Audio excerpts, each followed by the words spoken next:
Good evening everyone, कैसे हैं आप सब लोग। मेरा नाम है राहुल और मैं दूंगा आपको सीडीपी का practice set. Rahul Pandey official Telegram channel से आप ज्वाइन कर लीजिएगा for PDF and more information.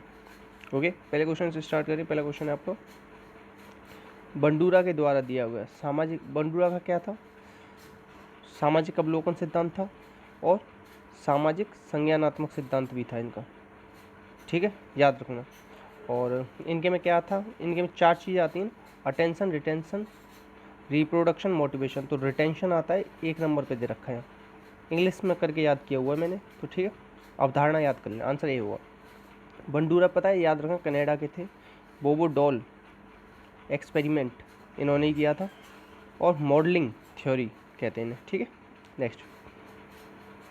Next है अनुभव सिद्ध प्रमाण की कमी किस सिद्धांत की प्रमुख समालोचना है? समालोचना मतलब कह सकते हो आलोचना, मतलब कौन सा ऐसा सिद्धांत है जिसकी आलोचना करते हैं कि प्रमाण नहीं थे।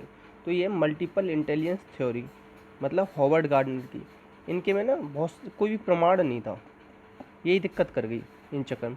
8 तरीके की इंटेलिजेंस दी है ना हॉवर्ड गार्डनर ने, फ्रेम्स ऑफ माइंड, टाइप्स। इनकी किताब का नाम है क्या? फ्रेम्स ऑफ माइंड या टाइप्स ऑफ माइंड? नहीं, फ्रेम्स ऑफ माइंड है। एक सेकेंड रुको, सही है, फ्रेम्स ऑफ माइंड ही है।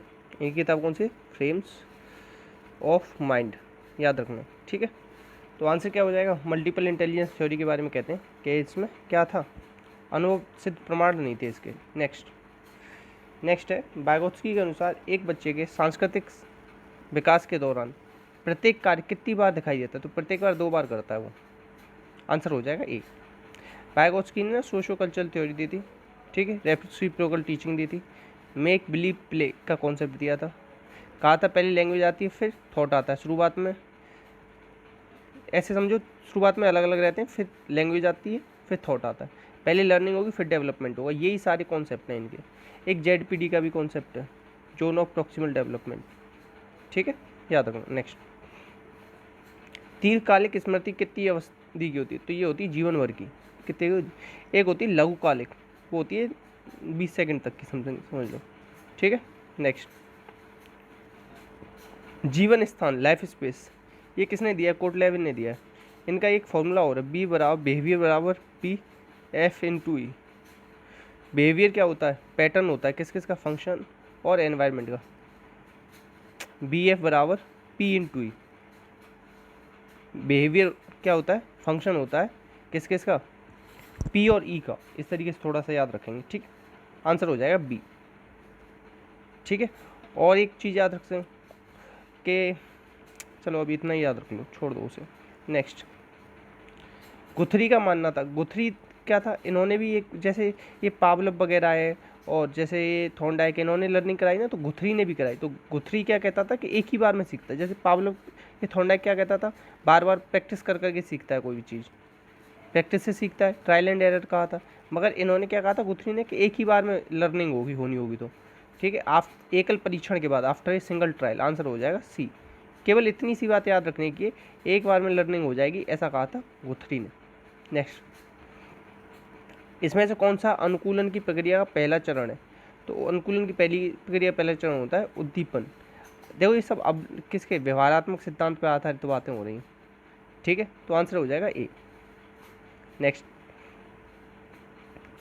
किसने प्रस्ताव किया कि नैतिक विकास की 3 स्तर हैं और 2 स्तर, मतलब क्या बता रहा है? लेवल 3 और ये 2 बता रहा है ना, ये स्टेजेज हो गई एक तरीके से 6। तो कोलबर्ग की बात कर रहा है। कोलबर्ग ने और क्या दिए थी? Gender schema, gender cognitive theory. Gender schema theory किसकी है? एस एल्वेन की है वो तो। ठीक है, याद रखना। स्पीयरमैन ने क्या दिया? जी कारक, एस कारक, जनरल फैक्टर, स्पेसिफिक फैक्टर। ठीक है, द्विकारक सिद्धांत दिया, याद रखना। और जीन पियाजे ने एक किताब लिखी है, कौन सी? Language and thought of the child. Language and thought of the child, child conception of physical world.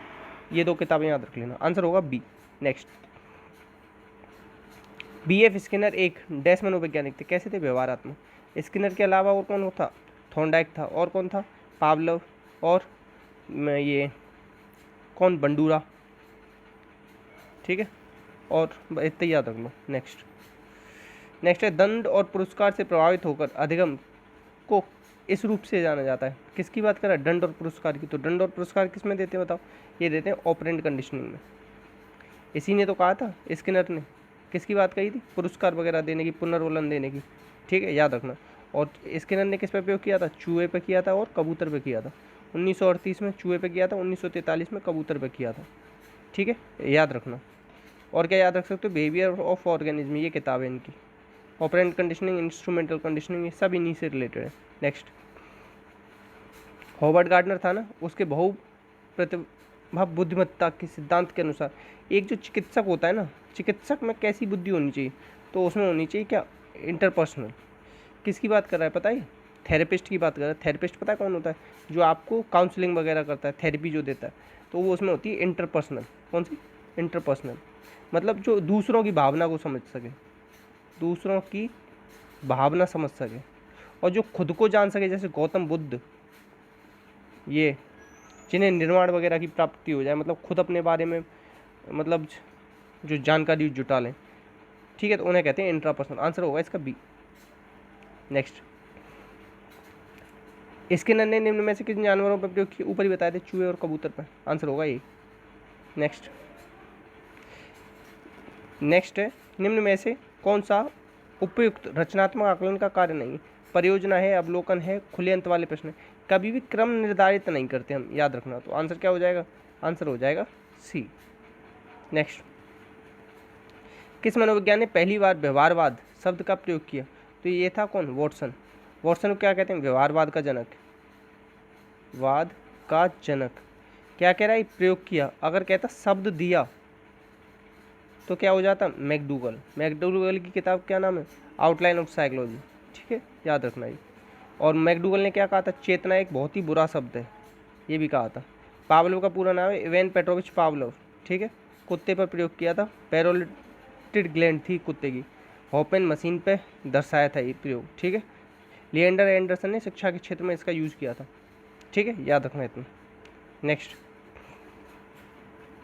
Next है, निम्न में से कौन सा व्यक्तित्व की परिभाषा है? तो व्यक्तित्व क्या होता है? अनोखा तरीका होता है जिस प्रकार से व्यक्ति सोचता है, अनुभव करता है और कार्य करता है। आंसर होगा सी। नेक्स्ट, अच्छा देखो ये लाइन दे रखी है इसमें, अनुभवों के द्वारा व्यवहार में होने वाला परिवर्तन, ये तो अधिगम की परिभाषा है, याद रखना, ठीक है। नेक्स्ट, किसी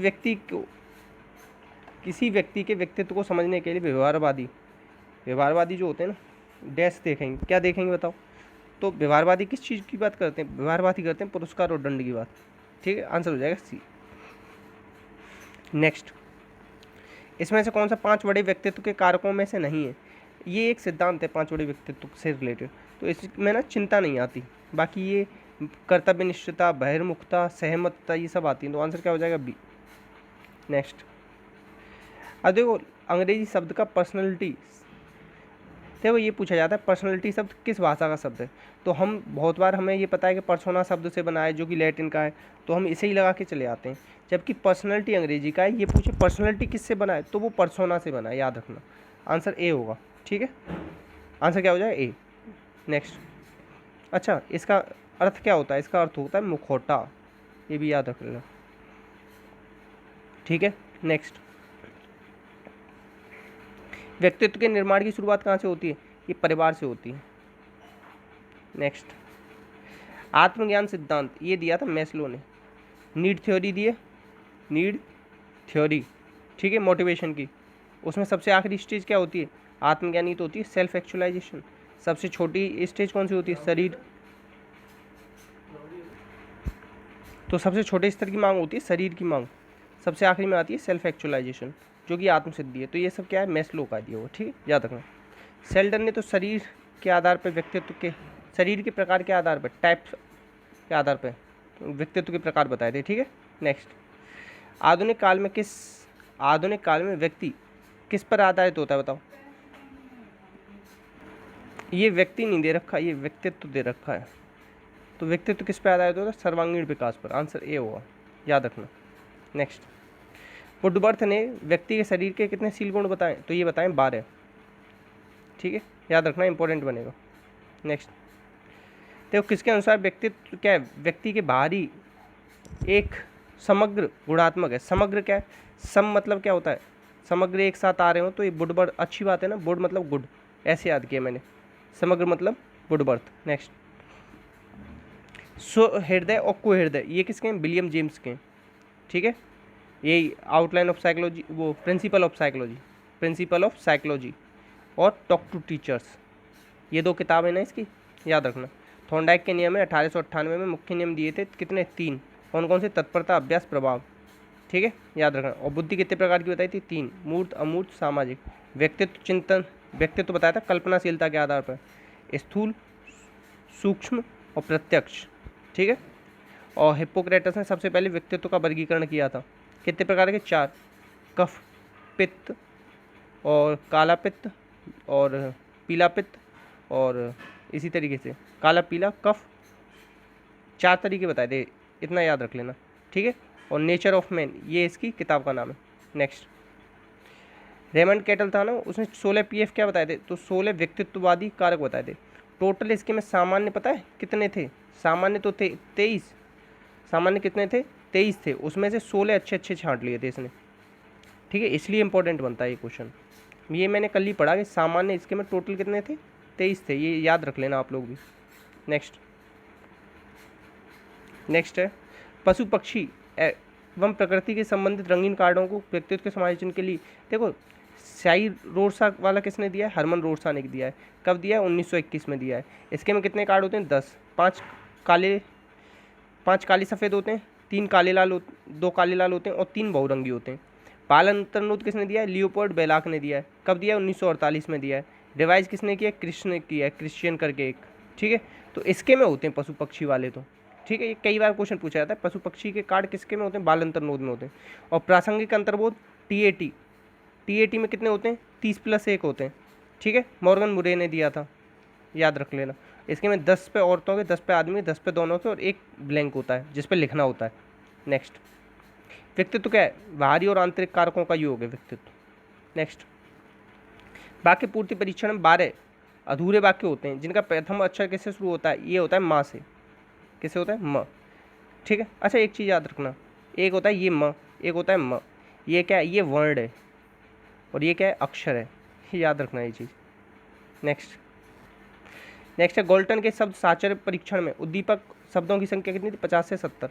एक था युंग का, युंग के में कितनी थी, वर्ड एसोसिएशन टेस्ट दिया था ना इसने, उसके में 100 थी शब्दों की संख्या। इसकी ये किताब है साइकोलॉजिकल टाइप्स, और कौन सी है, द साइकोलॉजी ऑफ अनकॉन्शियसनेस, ठीक है, याद रखना। अंतर्मुखी, बहिर्मुखी और उभयमुखी 3 प्रकार का, और सामूहिक चेतन मन, इन सब का प्रत्यय किसने दिया था, युंग ने। युंग आधुनिक व्यक्तित्व का सबसे अच्छा वर्गीकरण इसी माना जाता है और सिगमंड फ्राइड का शिष्य है, याद रखना। नेक्स्ट, व्यक्तित्व जन्मजात और अर्जित प्रवृत्तियों का योग है, तो ये सब बैलेंटाइन पे क्या हो जाते हैं, अर्जित, सब कुछ अर्जित हो जाता है। नेक्स्ट, प्रकृति के आधार पर व्यक्तित्व का विभाजन किसने किया है, किसके आधार पर कह रहा है, प्रकृति के आधार पर कह रहा है, तो ये किया है विलियम जेम्स ने। किसने किया है, विलियम जेम्स ने किया है। नेक्स्ट, और विलियम जेम्स ने सुहृदय और कोहृदय भी दिए ना, ऊपर ही हम पढ़ रहे थे, सुहृदय एंड कोहृदय, याद रखना ये भी। एडलर ने क्या दिया, इन्फीरियरिटी और सुपीरियरिटी कॉम्प्लेक्स दिया है। नेक्स्ट, व्यक्तित्व मापन की प्रश्नावली विधि में जब प्रश्नों के उत्तर हाँ या ना में दिए जाते हैं ना, इसे बंद प्रश्नावली कहते हैं। नेक्स्ट है हीनता मनोग्रंथि, वही जो ऊपर बताया था ना, इन्फीरियरिटी, वो दिया है एडलर ने, और एक सुपीरियरिटी होती है, याद रखना। नेक्स्ट, स्प्रेंगर ने व्यक्तित्व प्रकार के वर्गीकरण में निम्न में से कौन सा शामिल नहीं है, तो देखो स्प्रेंगर का याद रख लेना, कौन सा, राधा डैश से सुंदर है, ये ट्रिक है, ठीक है। अब ये डैश में एक शब्द आता है, वो थोड़ा सा दिमाग से उतर रहा है। हाँ, राधा आशा से सुंदर है, याद आ गया, राधा आशा से सुंदर है। तो देखो, रा से राजनीतिक, धा से धार्मिक, आ से आर्थिक, ये सब तो दिए। अब जब इसमें राधा आशा से सुंदर में भा कहीं पे भी नहीं आएगा आपको, तो आंसर हो जाएगा डी, इस तरीके से निकाल लेना थोड़ा, ठीक है। और इनकी स्प्रेंगर की किताब है कौन सी, टाइप ऑफ मैन। नेक्स्ट है अंतर्मुखी व्यक्तित्व की विशेषता कौन सी है, इनमें नेतृत्व के गुण पाए जाते हैं, गलत बात। अंतर्मुखी व्यक्तित्व की विशेषता, तो इनमें सामाजिकता के गुण कम पाए जाते हैं, हाँ ये हो जाएगा, आंसर हो जाएगा डी। अंतर्मुखी वाले कैसे होते हैं, सामाजिकता के गुण नहीं पाए जाते इनमें। नेक्स्ट, व्यक्तित्व परीक्षण होना चाहिए, कैसा होना चाहिए बताओ, तो विश्वसनीय और वैध होना चाहिए। नेक्स्ट, संगठित व्यक्तित्व की विशेषता क्या नहीं है बताओ, तो ये नहीं है असामाजिकता, सामाजिकता होनी चाहिए जबकि। नेक्स्ट है खेल और ड्रामा, जो ज़्यादा ड्रामा करे ना उसे जेल में बंद कर लो, जेल मरून, ठीक है, याद रखना। नेक्स्ट, वर्तमान में सर्वोत्तम माना जाने वाला व्यक्तित्व किसने दिया है, मैं बता रहा था ना ऊपर, युंग ने दिया है। नेक्स्ट, छोटे बालकों की कल्पनाशीलता का विकास करने का माध्यम कौन सा बताओ, तो ये परियों की कहानी। नेक्स्ट, तो इतने ही क्वेश्चन थे, तो प्लीज़ शेयर कीजिएगा अच्छी लगी हो तो, और बताइएगा 40 में से कितने आपके क्वेश्चंस आए, मतलब सही हो गए। और बाकी कोई डाउट आया हो ना किसी क्वेश्चन में तो प्लीज़ कमेंट बॉक्स में पूछ लेना, मैं आंसर आपको दोबारा एक बार और क्लियर कर दूंगा। इसी के साथ अपना का ध्यान रखना। जय हिंद, जय भारत।